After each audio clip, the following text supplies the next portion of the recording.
Jeff, Zach, thanks for joining me. Hey, Steve. What's going on, Steve?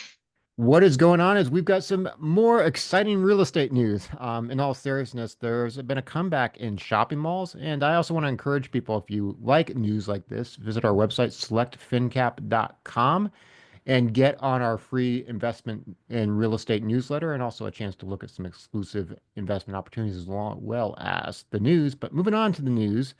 High-end malls are nearly fully occupied. We're seeing rents rising. Leasing is even starting to pick up in second-tier properties. We're seeing retailers jockeying for limited space. So apparently the mall industry is not quite as dead as people thought it was.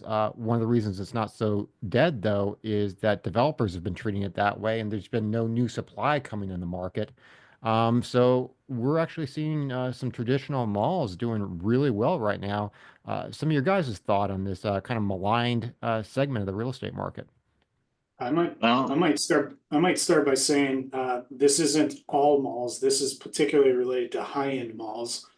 I think if you travel to your local mall, you'll probably see a lack of people in the food court unless there's a movie theater or something attached to it compared to the old traditional mall models. But I this looks like a very specific segment instead of your traditional mall segment. I was going to let you go first. Thank you for that riveting insight of high-end malls. I think you are correct. That's been the experience near me personally. I've got three high-end malls within 8 miles of me, and each one of them is almost 100% occupied. The foot traffic has been outrageous. Parking has always been a nightmare, and it's been that way for 4 or 5 years, even in the middle of the COVID pandemic. Um, and it's funny. It's a lot of people that are looking for experience, so it's experiential. And at the higher end malls, people might not always be buying products, but they are enjoying going into the stores and looking at things, window shopping, giving you somewhere to go. And most of the malls around here did what we kind of discussed a long time ago. They have made more than just shopping. So there's the food court, that's right, but they added restaurants, bowling alleys, movie theaters. They've added parks and other lounge areas. They've added bars and other activity centers and zones. They added indoor gymnasiums for kids. They added all of the different types of amenities that make them almost mini cities. And the other thing that's also fascinating is the all three of the malls, well, at least two out of the three, are expanding with residential. They're adding, in one case, over 3 million square feet of new residential on top and building a full, true, self-sustained city center. So I can't comment on the rest of the malls around the country, but the ones here, you take it and make a town center and you make it experiential. Retail is not dead. I don't think it ever did. Did die. I think it was exaggerated.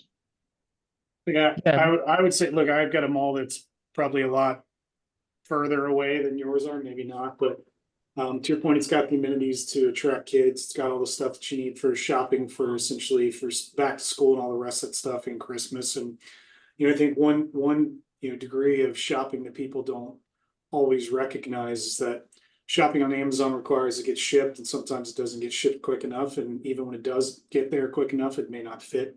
People like to be able to go out and touch and try things on, not just get it from home and try to buy from home. It is about getting out into the world. So I think there is some degree of people who want to go back to kind of a traditional shopping mall, but they don't always want to do it. So who knows? Who knows what happens? But Maybe can I make maybe there one is a more point? reversion.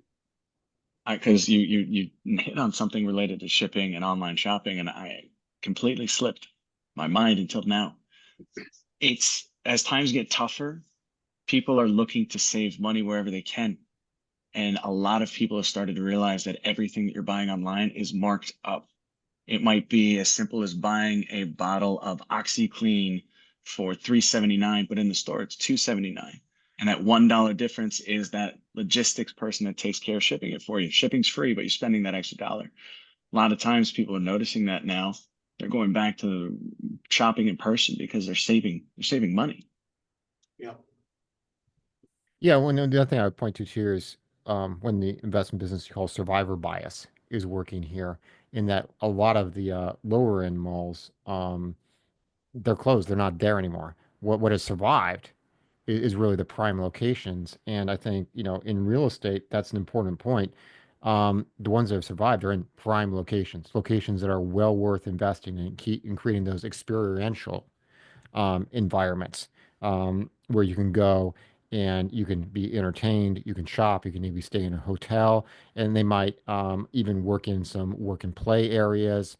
So yeah, we've definitely seen a shift in the space, and it turns out as always, the very simple journal headlines of this space is dead, whether it's office post COVID or whether it's retail post internet, was overly simplified.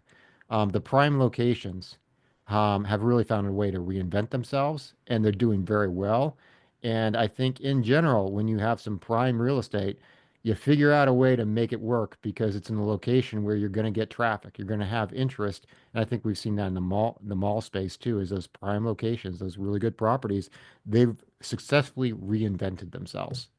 Well, I mean, to be fair, the media made malls out to be a place for the Walking Dead, back through COVID. So, when people realize that they're not going to, walk into the mall and die, and they get the experience like we're talking about, it becomes something that's useful to them, gets them out of the house, keeps them from having to sit there and entertain their kids all day. Yeah, that's the experimental element that Zach mentioned. There's also the discount element we're seeing in some place that he also mentioned. But then I would also point to the other big shift we've seen is sale per square foot, that maybe they're not selling as many goods. But if you're buying like jewelry, a high-end watch, if you're buying a designer purse, people like for those really high-end goods to touch them, to feel them, to see how they look. They don't want to buy them online. So the internet was and online was never going to kill retail, but it has reshaped it. And what we're seeing now is a lot of retail locations, they might be selling fewer goods, but they're actually selling a higher dollar value per square foot. And that's been another shift to the kind of the high end here. Interesting.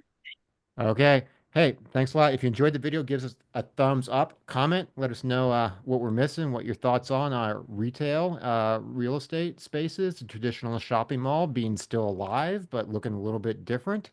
Along with giving us a thumbs up and subscribing, visit our website, selectfincap.com. Get on our free real estate newsletter to get updates on what's going on in the industry and get a look at some exclusive commercial real estate investment opportunities. Thanks a lot, guys. Thanks, Thanks, Steve. Steve.